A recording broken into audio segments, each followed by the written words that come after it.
भारतीय इतिहास की गाथाओं में कुछ ऐसे शासकों का उल्लेख मिलता है जिनकी महानता केवल उनके सैन्य पराक्रम तक सीमित नहीं थी, बल्कि उनकी प्रजा के प्रति असीम प्रेम, न्यायप्रियता और दूरदर्शिता में निहित थी। ऐसे ही एक असाधारण व्यक्तित्व थी देवी अहिल्याबाई होलकर। उनका शासन काल जो 1767 से 1795 तक चला, मालवा के इतिहास में एक स्वर्णिम अध्याय के रूप में दर्ज है। उन्होंने न केवल अपने साम्राज्य को राजनीतिक अस्तित्व और बाहरी आक्रमणों से बचाया, बल्कि एक ऐसे शासन का उदाहरण प्रस्तुत किया जहां प्रजा का कल्याण सर्वोच्च प्राथमिकता थी।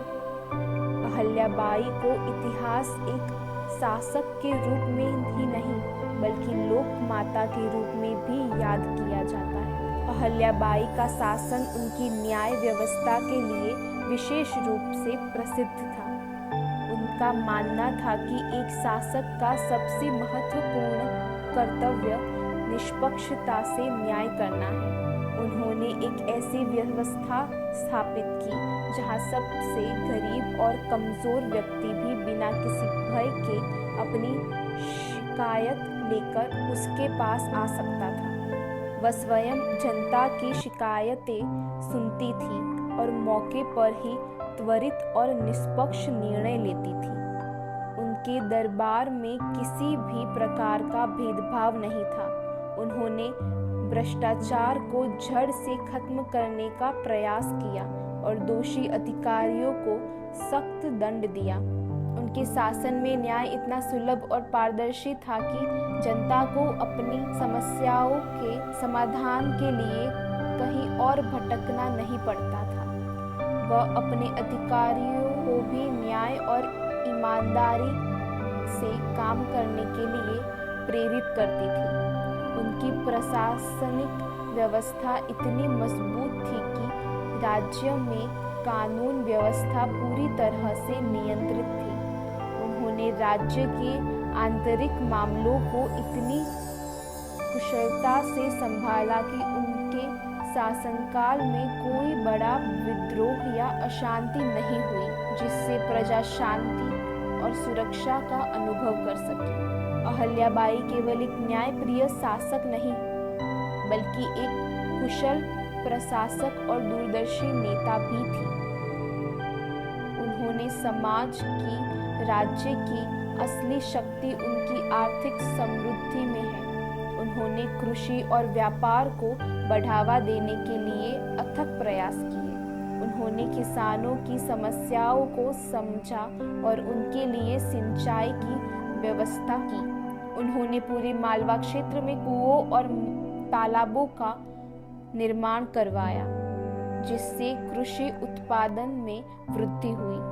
उन्होंने किसानों को करों में छूट भी दी ताकि वे अधिक से अधिक उत्पादन कर सके। इसके अलावा उन्होंने व्यापार और वाणिज्य को बढ़ावा देने के लिए भी कई कदम उठाए।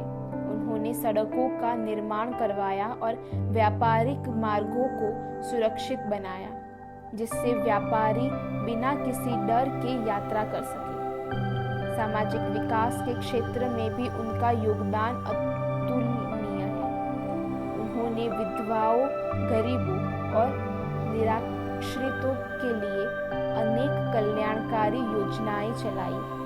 उस समय की सामाजिक परिस्थितियों में जहां विधवाओं का जीवन अत्यंत कठिन था, उन्होंने उसके पुनर्वास और सम्मानजनक जीवन के लिए प्रयास किए।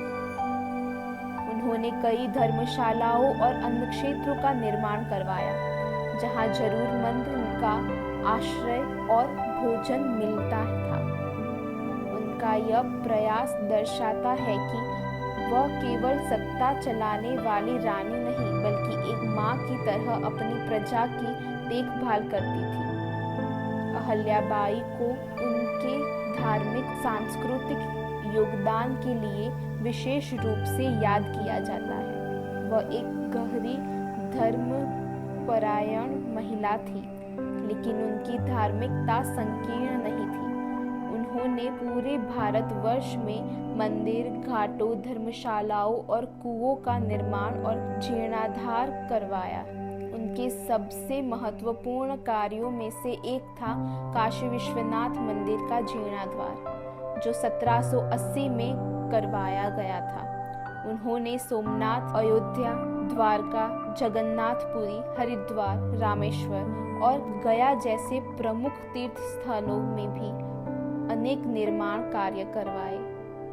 उन्होंने इन स्थानों पर यात्रियों की सुविधा के लिए धर्मशालाएं बनवाई, जिससे तीर्थयात्रियों को किसी प्रकार की कठिनाई न हो।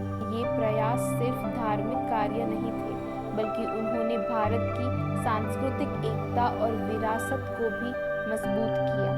वह सभी धर्मों का सम्मान करती थी और उन्होंने कभी भी किसी भी धर्म के प्रति असहिष्णुता नहीं दिखाई। उनका दृष्टिकोण अत्यंत उदार था। उन्होंने कलाकारों, कवियों और विद्वानों को भी संरक्षण दिया, जिससे उनके दरबार में कला और साहित्य को बढ़ावा मिला।